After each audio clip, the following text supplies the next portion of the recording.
So this is 12 minutes, 12 minutes before 5 o'clock GMT, which is 04:50 GMT is the time for this part one of the Baby Angel Geronimo editions of Khoodeelaar television channel. Khoodeelaar, Khoodeelaar,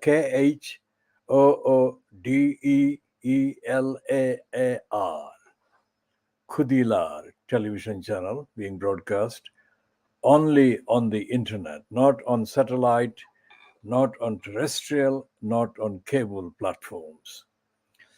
This is 04:50 hours GMT edition, Monday, 24th of October 2022. This is the day when Baby Angel Geronimo is witnessing the degenerate, depraved Boris Johnson being forced by the weight of his own lies and lying and fabrication and propaganda to quit the race for the leadership, the latest race for the leadership of the Conservative Party in the United Kingdom. Anyone who is the leader of the Conservative Party at this moment, at this time, gets to become the Prime Minister of the country. That is how desperate and how completely dark the country has become. This is due to the fact that David Cameron, one of the lying predecessors of the congenital liar Boris Johnson, was able to introduce the 5-year fixed term parliament.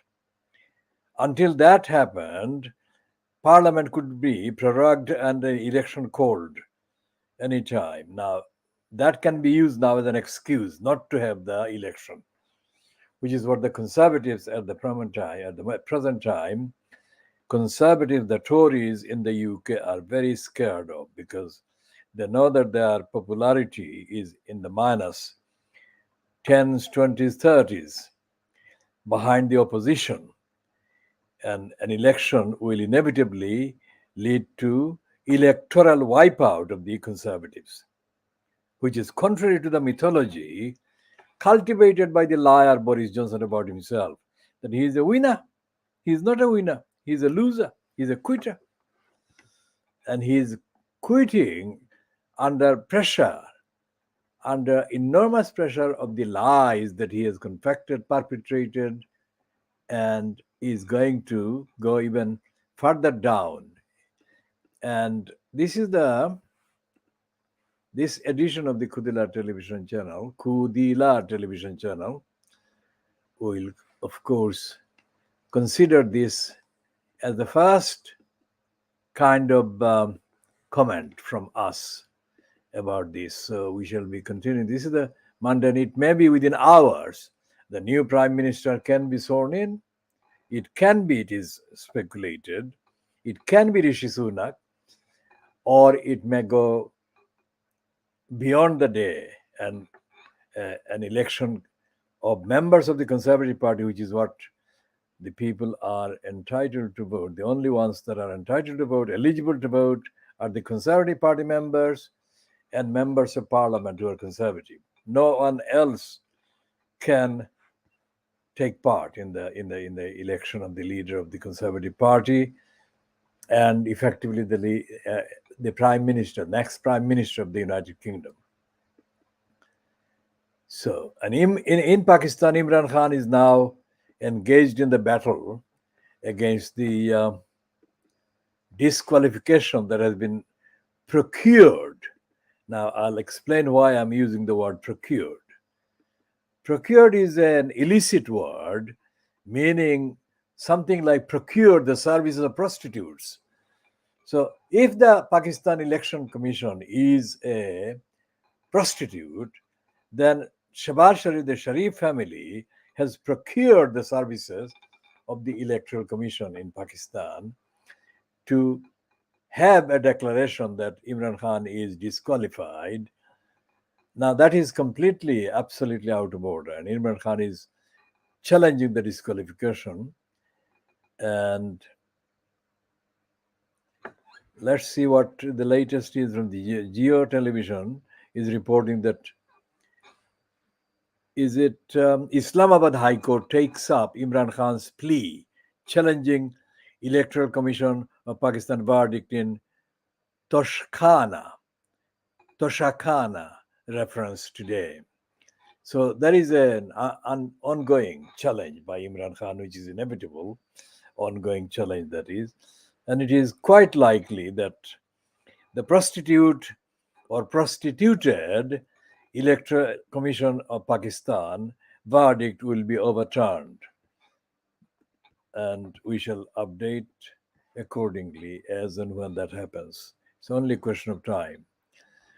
The Islamabad High Court will take up PTI chairman Imran Khan's petition challenging the order of the Election Commission of Pakistan in the Tashakana reference today, Monday. On Friday, the Electoral Commission of Pakistan disqualified the former premier in the Toshakana reference, stating he had committed corrupt practices by making false statements and submitting incorrect declaration. IHC Chief Justice Athar Minallah is expected to hear the case after objections were raised by the registrar's office. Khan's case will be argued by his counsel barrister Ali Zafar. The PTI chairman in the application has named the ECP secretary NA speaker and secretary respondents. So we shall be covering all of that in due course as and when the particular stages are reached in the procedure. Back to the UK and the disaster. I mean, Steve Baker, one of the architects, one of the most ardent right-wing Brexiteers, called a Conservative MP Steve Baker. Now, Steve Baker on Sunday appeared on the Sky News slot fronted by Sophie Ridge. And he said that he had had enough of the protesting and doing all kinds of things that he will have to continue to do if he has to continue to oppose Boris Johnson, etc., etc. He said that Boris Johnson is doomed. Boris Johnson, if he stays in the race, that was before the declaration by Boris Johnson later on the day, but in the morning, Steve Baker told Sophie Ridge that it would be a disaster if Boris Johnson stayed in the race for election as leader of the Conservative Party. Steve Baker is a leading Brexiteer and a leading supporter of Boris Johnson until now. Now he has now shifted or switched his support for and is now supporting Rishi Sunak, as is Suella Braverman, as are most of the latest number is that 140 members of parliament, Conservative, of course, have declared their support for Rishi Sunak. And there is a question mark about the number of supporters or supporting MPs that Boris Johnson claimed he had behind him. Even a former Donald Trump supporter, an American woman called Kate Andrews. Kate Andrews began to surface on the mainstream television media in the UK around the time that Donald Trump was surfacing at the 2016 election in the USA. And I noticed her comments on Sky News press preview, on which she appeared along with Steve Richards, a Labour Party supporter, that in the last six years, Kate Andrews has actually significantly changed from being an ultra right winger to almost a moderate commentator, and I couldn't help but notice that significant change. And she was scathing. Of course, Steve Richards was absolutely correctly scathing about the liar Boris Johnson, but for Kate Andrews, whose style is very mild and very a kind of accessible style. Her personal style is accessible, and she is not known to express even her right-wing views in an inaccessible or hostile manner. But in this latest edition, she came across, of course, pleasantly speaking, as very hostile and very skeptical about the liar Boris Johnson. She didn't call him liar, but I'm calling him liar. But she did mean that. And everything that Kate Andrews said about Boris Johnson is factually correct, spot on. For example, his so called supporters, which is himself really, had been kind of boasting for the previous 3-4 days that Johnson had more than enough supporters, that is, exceeding 100 MPs supporters, for him to stay on the race. Now, Kate Andrews correctly said, echoing other people as well, that there is no evidence that he had that kind of support, and words to that effect. So, Kate Andrews, not only that, but she has joined the Spectator magazine, which was edited, so called, by the liar Boris Johnson, about the same time as he was having his then adulterous relationship with the victim of his adultery, Petronella Wyatt. Now, that was the name, that was the known name of his victim at the time, while he was still married to Marina Huila, the daughter of the late BBC foreign correspondent Charles Wheeler. Marina Wheeler, along with her siblings, I think, was born in Germany, while Charles Wheeler was stationed as a BBC correspondent, BBC foreign correspondent in Germany. And Marina Wheeler knows or knew the extent to which Boris Johnson adultery went, because she was herself the early victim of his adultery, although he stayed married to her for longer than he had stayed married to anyone so far, and it is only a question of time before he finds somebody else and leaves Kerry Simmons, with whom he has got 2 children, I think, so far. Now, this was the Spectator, now being run, I think, by a different crew. The crew that is currently in control of the Spectator, the weekly magazine and the online outlet, of course, is very much supportive of Rishi Sunak, at least the significant ones, including Rishi Sunak's best friend, school friend, is Rishi Sunak supporter, and he has been writing a lot of critical comments about Liz Truss, and now he will be, of course, giving his opinion about Boris Johnson's forced, if you like, removal, departure from the race for the leadership of the Conservative Party. What's his name? James. I'll have to find the name of that James. What's his name? James. Spectator.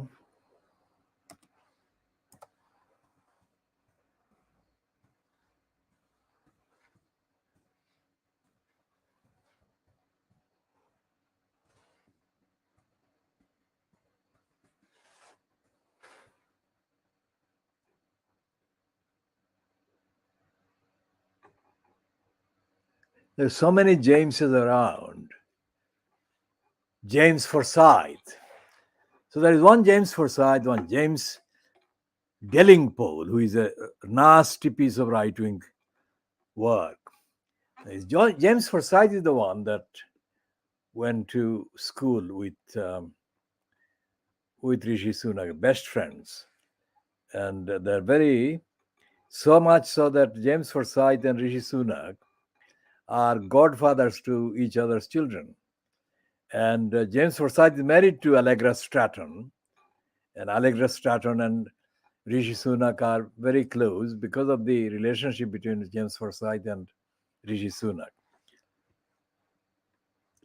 And now here is the piece that James Forsyth has written on the Spectator website. And the heading is Boris has avoided a nightmare scenario. Now that is his take, but Boris Johnson does not see it that way himself at all. He thinks that he has spared the Conservative Party of a nightmare scenario. So that is a gift Johnson arrogantly is claiming he has given to the Conservative. So here is James Forsyth's take.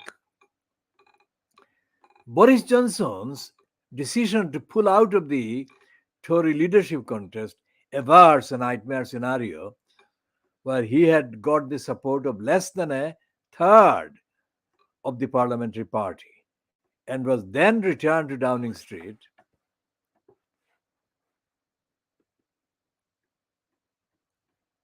by the members.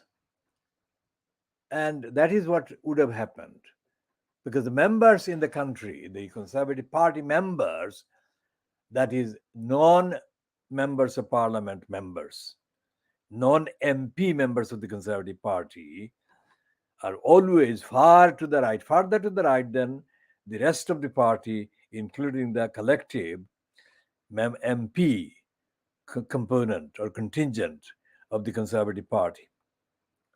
So that is James Forsyth saying that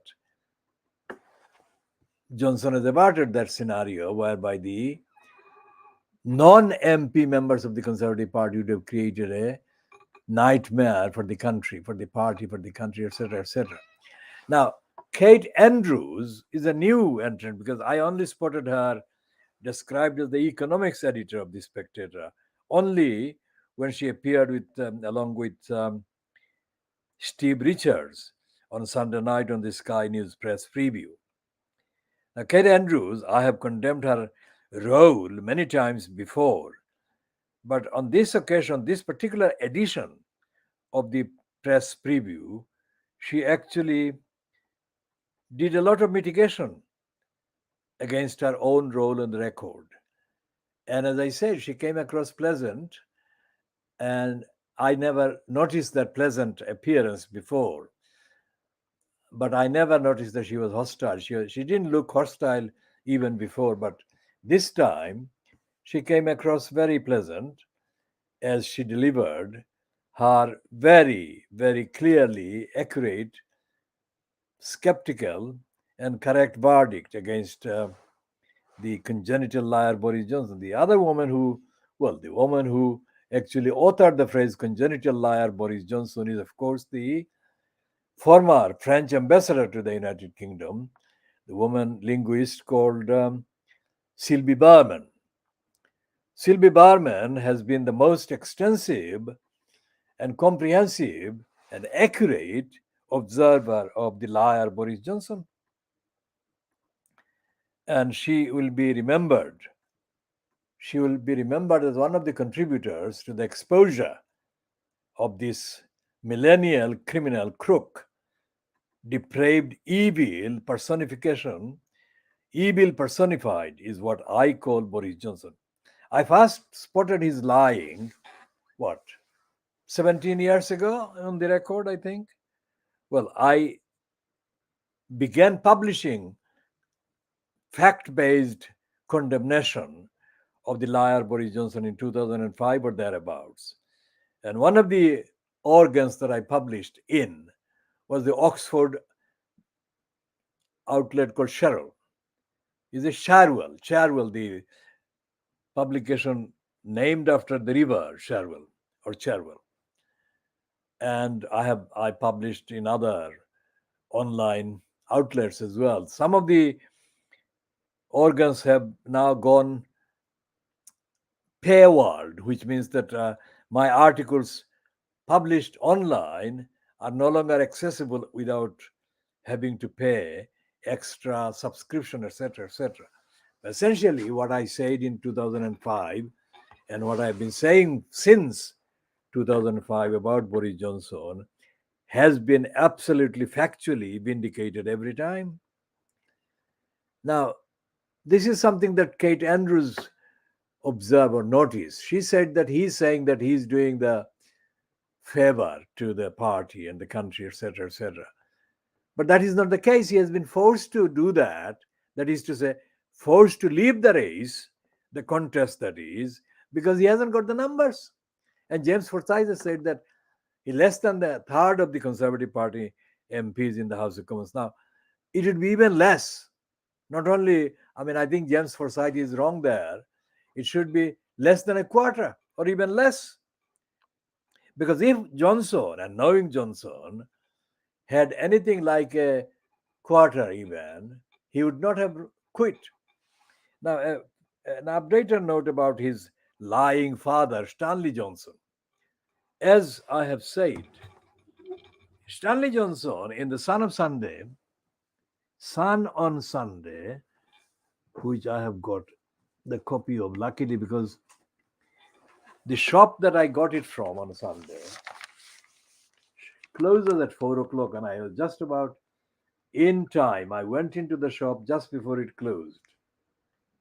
And if I hadn't gone there, I would not be able to access it online. In that design, I would be able to access the contents, but not the design, because this is important. This makes such a difference. This is the design. Now I can't. Yes, this is the reverse. The photograph is reverse. Is a deal or no deal. This is the. So, what his father, Stanley Johnson, the liar, said is that he believes that Boris Johnson would win the Conservative Party leadership contest, and then he would go there to number 10 Downing Street and occupy the post, and he would carry out the things that are dear to him, that is Stanley Johnson. That things that Stanley Johnson, cared for. Now, Stanley Johnson is a complete and utter idiot, because it was Boris Johnson himself,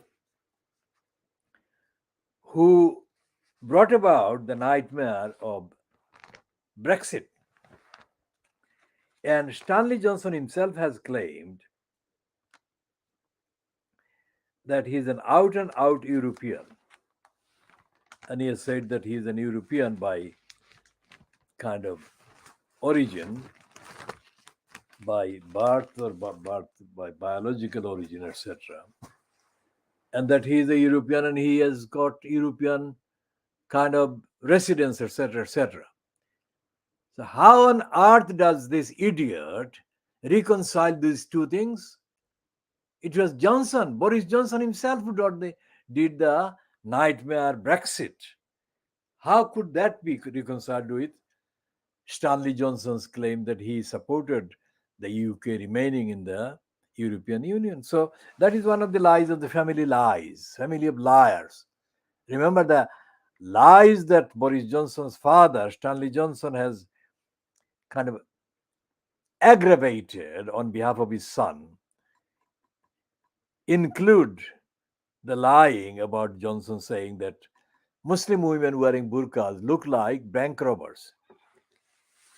When the outcry was unstoppable after Johnson's comment became known, Stanley Johnson rushed into the public arena and said that Boris Johnson is condemning the Muslim women wearing burqas in that way had not gone far enough. Identically scripted utterance was issued by Stanley Johnson's daughter Rachel and Boris Johnson's sister Rachel, the criminal liar. She too said that Johnson had not gone far enough. What did they want? Did they want Johnson to actually go and physically accost any number of burqa wearing Muslim women and hand them over to the police for looking like bank robbers, even though they were not bank robbers, etc., etc. So Boris Johnson, the liar, congenital liar, has got very much a genetic connection with his lying as well. Now, I cannot kind of begin to list the numbers of times over the last 17 years, let's say, that I have noticed the UK mainstream media, other members of parliament, politicians, commentators, as well as ordinary people involved in the various roles as commenters and readers and observers, etc. The extent to which they have been stupefied, they have been made into morons, stupefied meaning they have been made into idiots and morons by the endless, lying, spinning madness unleashed by Boris Johnson, kept spinning endlessly over the last 17 years. And anyone who was observing the events of the year 2021, when the reports began to circulate or appear in the public for the first time about the numbers of times that the liar Johnson had broken the rules about COVID. And even the Sugre report was completely fucked up by the lies of Boris Johnson. And Sugre was seriously compromised. And she was kind of, she was left with no option because she's not as crafty as the liar Johnson and his lying crew. So she behaved in good faith and she was maneuvered. She was maneuvered from publishing the scathing report that the evidence warranted against the liar Johnson. Here is a footnote updated again. Imran Khan is completely wrong about why Boris Johnson left. Boris Johnson did not leave because of the rule of law in Britain, Imran. There is no rule of law in Britain, contrary to your memories. When was Imran Khan last engaged with a clear, rigorous study of the rule of law in context in the UK? Imran Khan must have been out of contact with the actual behavior in the UK of various institutions, including the courts of law, the bureaucracy, etc. etc. He is not a student. At Oxford, he got a place that was helped. I'm not saying solely because of his skills as a cricketer, but his place at Oxford was acquired by various contributory factors, including the fact that he is a sportsman, an accomplished sportsman, talented sportsman, without a doubt. But Imran Khan was not a student of the law, not a political scientist, and was not, by his own admission, an active politician until very recently, comparatively. So when he keeps saying to the Jalsa gatherings in Pakistan that the illustration of a good country with the rule of law was Britain, Imran Khan could not be more wrong. This is a fact. This is not something I'm saying because I want to undermine Imran Khan's particular strategic analysis. What I'm saying is that he should get it right. And if he gets it right, even though he gets it right through my criticism, then it would be strengthening his integrity and his knowledge. So drop that reference to the UK, Imran Khan, please. Don't say that Britain is an example of the rule of law. And about Switzerland, Imran Khan has praised Switzerland as well. He said Switzerland has got mountains that are less pretty than the mountains in Pakistan. And yet people go to Switzerland and Switzerland gets millions and millions and millions and millions of dollars equivalent from tourists because there is a rule of law in Switzerland. That is not true, Imran Khan. Switzerland is the world's capital of crooks. What do you think? What do you think is the reason for the world's thieves and crooks and robbers depositing the hundreds of billions of pounds of stolen money in Swiss banks? What do you think Swiss banks means? It doesn't mean rule of law at all. So drop the reference to Switzerland, Imran. And I'll be putting this in the tweet and other things. And when the transcript of this broadcast is edited, I shall share that with Imran Khan and his fellow PTI people so that they drop this completely incorrect reference. This is not, by any means, I'm not suggesting that Imran Khan is making the references to Switzerland and England or UK dishonestly. I'm not saying that whatsoever. I'm saying that Imran Khan has got to update himself with the information about Switzerland. My goodness, he doesn't have to update. Switzerland has been the world's biggest fraud center. Okay? So we shall be commenting on Pakistan. And when Imran Khan actually gets down to explaining and announcing the long march to Islamabad, we shall be talking about that contemporaneously as it happens, extensively as it happens. As we said, I mean, the Imran Khan has to widen his scope of his appeal. When he says that Pakistan ka matlab kya, la ilaha illallah, that is absolutely correct. But he cannot say that by pretending that East Pakistan didn't happen.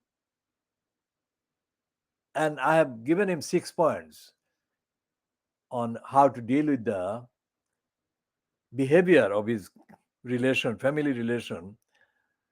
A.K. Niazi, who was the lieutenant governor in charge of the Pakistan assault army, assaulting the civilian people of East Pakistan in 1971, which I became aware of the extent of and the facts of after the events, after 1971 ended. Okay? And I'm saying to Imran Khan that if he raises the level of evidence, ethical evidence, factual evidence about the real origin and the genesis of Pakistan, the Pakistan movement, and if he adds to the list currently has got in Pakistan, mainly Pakistan based, Muhammad Iqbal and M.A. Jinnah. If he adds to that the names of Maulana Abdul Hamid Khan Bashani, Sher Bangla Fazlul Haq, and other fighters for Pakistan in that context, then it will only enhance his appeal and his argument, and it will embolden the argument against the alternative, which is the Hindutva dominated, currently Modi fronted BJP and Hindutva regime in India since 2014.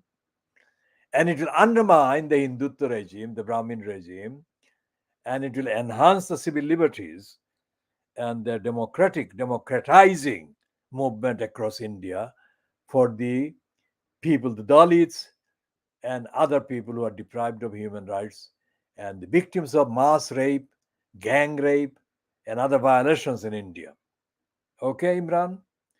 Do that, and you will begin to find the meaning in the current resurgence that will actually come to life 75 years later. But it is better late than never. And this will have impact across the subcontinent and into those parts of India that the Brahminists and the Hindutva based criminals are suppressing and denying. All these little states called, or the provinces in India, in the northeast, called the Seven Sisters collectively. As to the Pakistan newspapers, the Dawn and Pakistan Today and others, get mature, you morons. I mean, Dawn newspaper, which was established by a man from Silot, Altaf Hussain, from Maulubi Bazaar, Altaf Hussain was the preferred choice of Muhammad Ali Jinnah for the editorship of the Dawn newspaper. And the Dawn newspaper, the media, was the media wing of the purpose for Pakistan. How has Dawn been reduced to the present day stupid version of a newspaper which is nothing to be compared with the Dawn of the 1940s? Okay? So the Dawn newspaper has to wake up, and there was a criminal in London, in the UK, on behalf of the Dawn, Shahid Saadullah. He's a mental slave criminal, an idiot who was given token slots by the BBC from time to time based on the fact that he was connected with the Dawn newspaper. That Saadullah, or whatever his full name is, I shall check and update on that, is a disgraced mental slave criminal. He had no idea about the history of the subcontinent, no idea about the history of the struggle against the British imperialists. And the Dawn newspaper should form itself as a real rigorous newspaper even now. And Pakistan Today and other titles are equally bad state, poor state, feeble state. And they should become rigorous, truthful, objective, and campaign morally, ethically, democratically, transparently, and give leadership to their counterparts in India, Times of India, Hindustan Times, the Hindu, and others that are disgracefully servile to the Hindutva regime and the regime of stupidity and ignorance and lawlessness across India. All right. Now coming back to the disgraceful behavior of Boris Johnson, look at the way he's. Let me break exclusively. I'm breaking this analysis, and I'm exposing Boris Johnson's lying by saying that any reference to his so-called friends and supporters must be mistrusted and treated as references to Boris Johnson himself. Because Johnson spins for himself, endlessly spins for himself. And the spinning device, the mechanism, the ploy he uses is to invent these friends and then attribute to these imaginary phantom friends all kinds of positive things about him. That is what has happened. And the lies that he has been caught perpetrating this time were lies confected by him.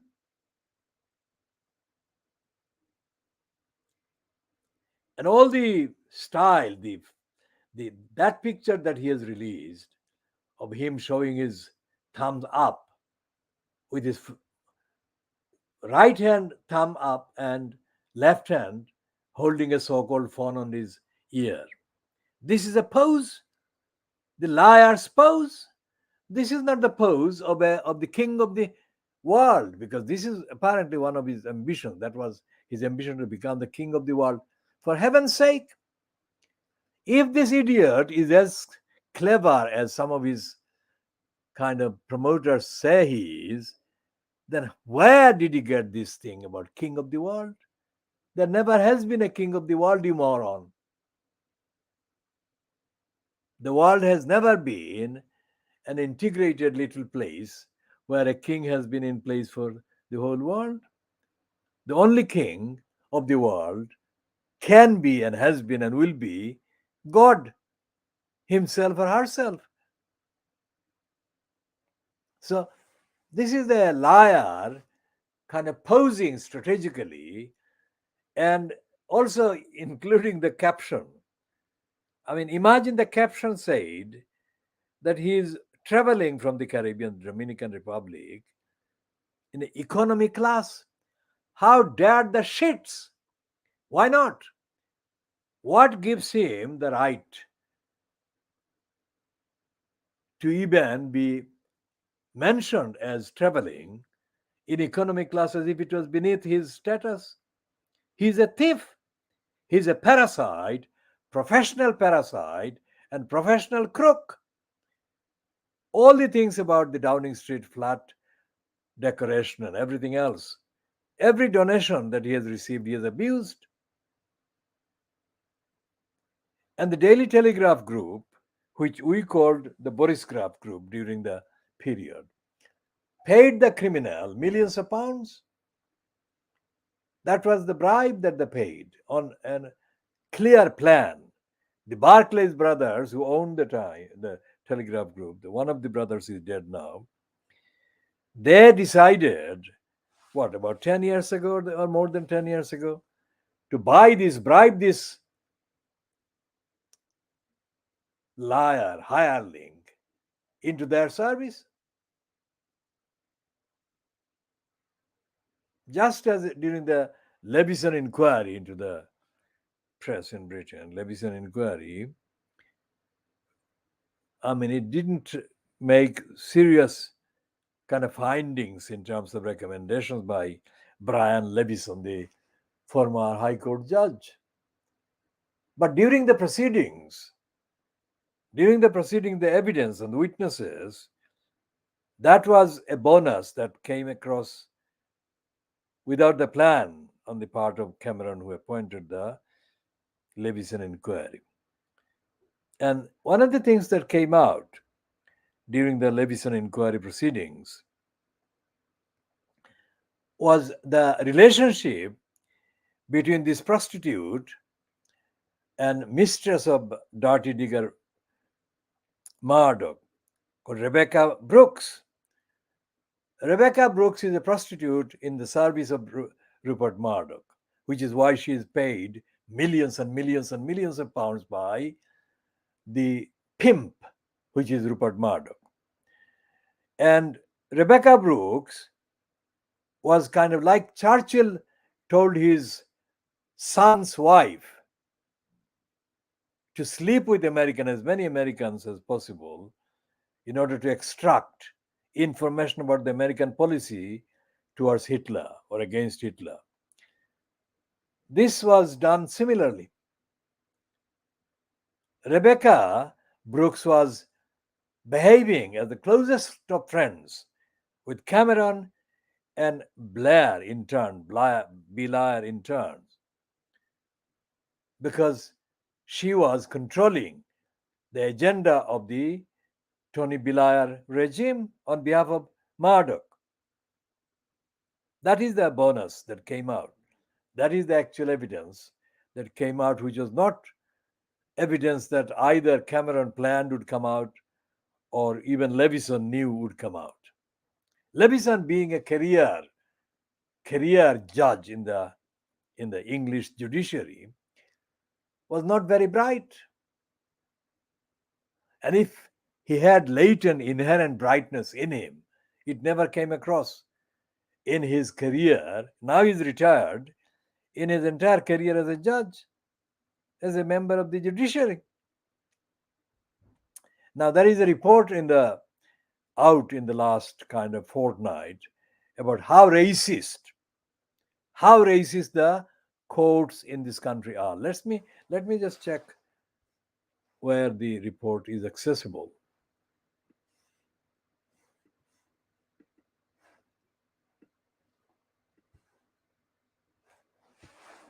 It is probably through the Guardian. I'll have to reach it.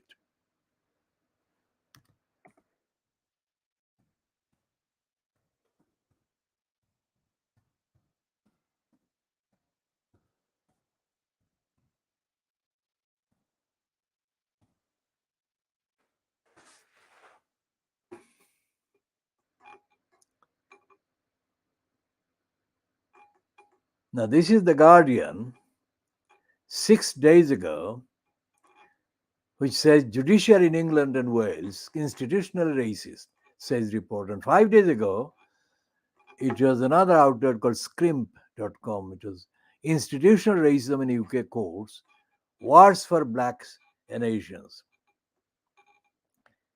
And Again, 5 days ago, it was another outlet, and the heading to their piece was Report Slams Institutional Racism in the UK Justice System.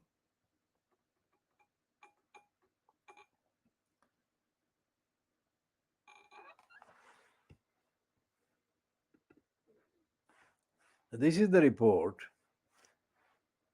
Oh, yes, the outlet is called Al Arabiya. Fancy that. Al Arabiya can say that about England, which is ironic. But so much racism in the Arabic world as well, but the Al Arabiya will not disclose those, will not publish those, would they? Most certainly not the racism and corruption, abuse of women and young women, kind of domestic workers that are imported into the Arabia from the Philippines and other countries, and they are forced to have sex with their employers. Al Arabiya has not broken any story saying that. It's other outlets that have done that. And we point this out. If there is abuse, racist abuse in this country, in England, then sexual abuse by the Arabic, rich Arabs, abuse of the women workers from mainly Philippines and countries like that, must be published and kind of called out. So let's see what this particular item says. It's not an original piece, it's a borrowed piece. Al Arabiya kind of is mentally enslaved to the Macaulayite model, let's say. But there are several.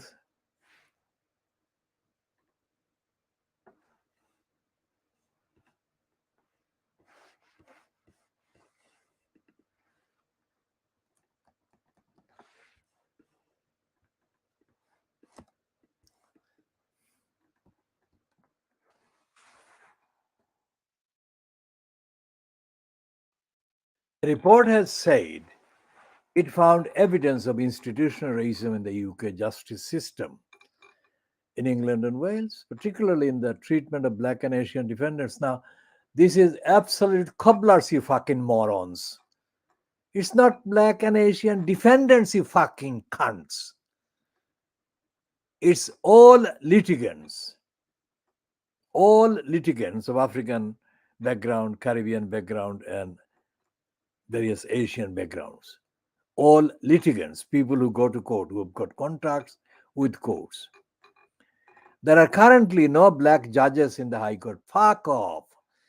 There was a Sikh origin judge decades ago, and he was more hostile to Asian people than any of the white ones ever could be. So it's like asking for an Uncle Tom judge. It makes no difference. No black judges, as if a black judge would be going out of their way to spot the racism in the rest of the system and point this out. They never do, they never will. So it shows the ignorance. This whole piece is full of ignorance. So let's say that Brian Levison was a president of the what they call one of the divisions in the High Court, which is the Queen's Bench Division. Now, who am I? I rejected in 1973, I rejected the opportunity or the option to become a barrister in 1973 from the Lincoln's Inn because I got involved in a big, long-ranging row about racism of the individuals in Lincoln's Inn administration, especially a woman, racist woman called Barbara Bates. Now, that was 1973. Is Barbara Bates still alive?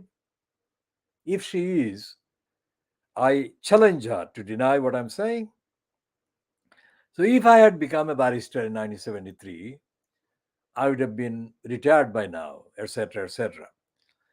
My knowledge of the law is nothing to do with my being or not being a barrister kind of professionally listed. It is based on my studies and my actions. And I have found that the Queensbench Division, with whom I have had long and unfinished contacts, is one of the worst divisions because it is also the largest division of the High Court, and it has got the largest number of cases and case loads. And the people at the counter and the people at various stages of the middle management, the administration, are stupid, ignorant, etc., etc. So there is nothing. If the courts are themselves administered by racists and idiots, where do you go? Where do you take the complaints? You can't. And that's what this report about institutional racism is missing. I mean, leaving out. Now we shall be going to this point. What is the time now? What time? How long have we been on air? Or how long have we been broadcasting this one? I'll check the time, the length of time, and then decide. It's 51 minutes, 28 seconds, 20.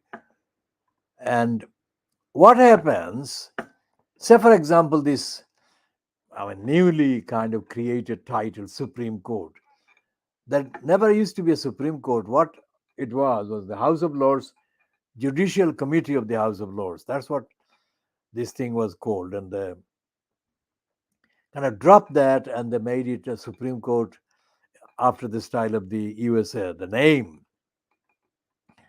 Now, the first president of the Supreme Court, newly created Supreme Court,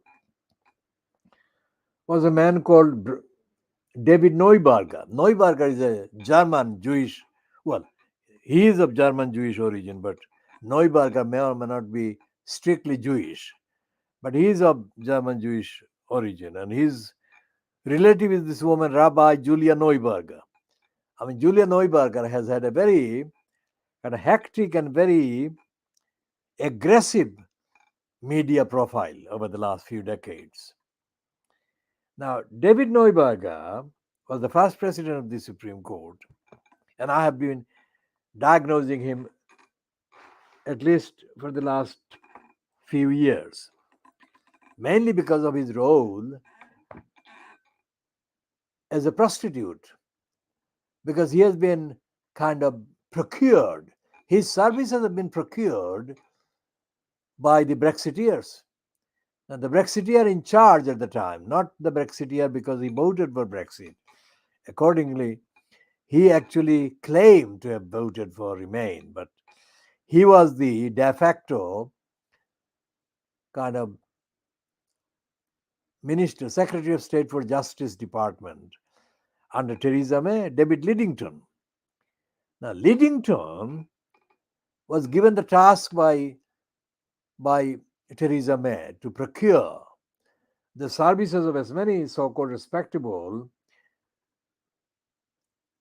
lawyer types, legal types, to spin the lie that Brexit would not undermine the legal framework, etc., that the European Union membership had made UK comply with. So Lidington was kind of furiously touting to find a kind of prostitute that was willing to actually spin the lies for Brexit. And he found David Neuberger. And Neuberger was sufficiently crafty not to appear on a mainstream platform in the UK spinning for Brexit. So what did he do? He did what the English racists normally do when they're desperate for support. For example, one of the things that Boris Johnson said about the post-Brexit world of opportunities was to have business with Australia. What the fuck? Australia is thousands and thousands and thousands of miles away, you moron. By definition, most commodities would perish by the time they travel in one direction, let alone two directions. So, what did Lidington do?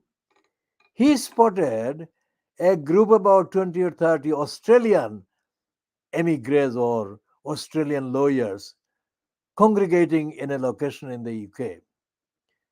And he found that David Neuberger was due to speak. So he grabbed hold of Neuberger and pumped into him as much lies for Brexit as he could.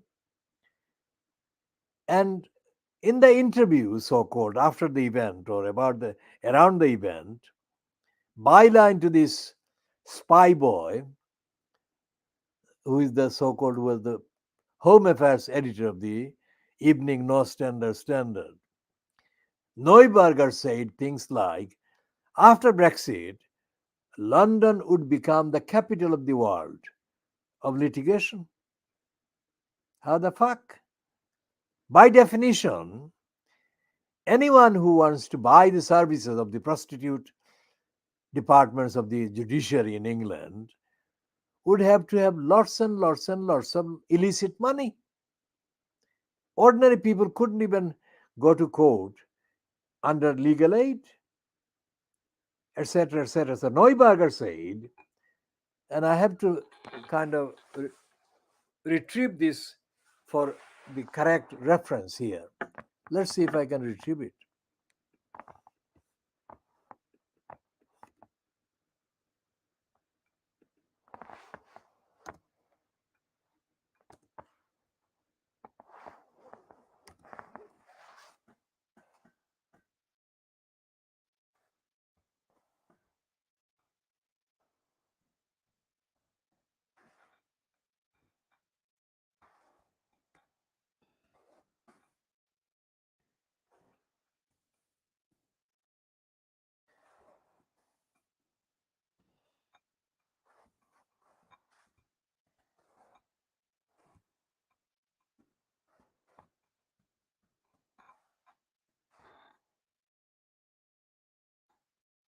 Now, this is dated the 4th of July 2017, this item in the Evening No Standard.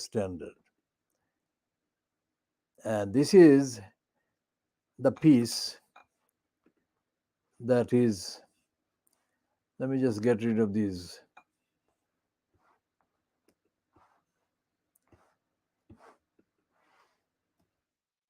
This is the piece that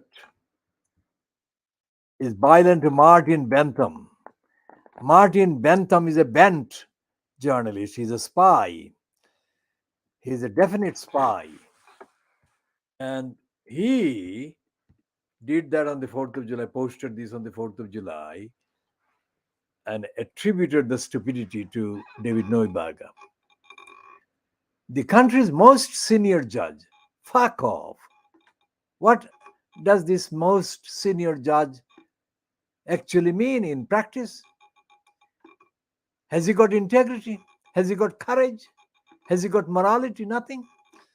So he says, the country's most senior judge has declared that Brexit could boost London's status as the world's legal center by allowing the courts to respond more swiftly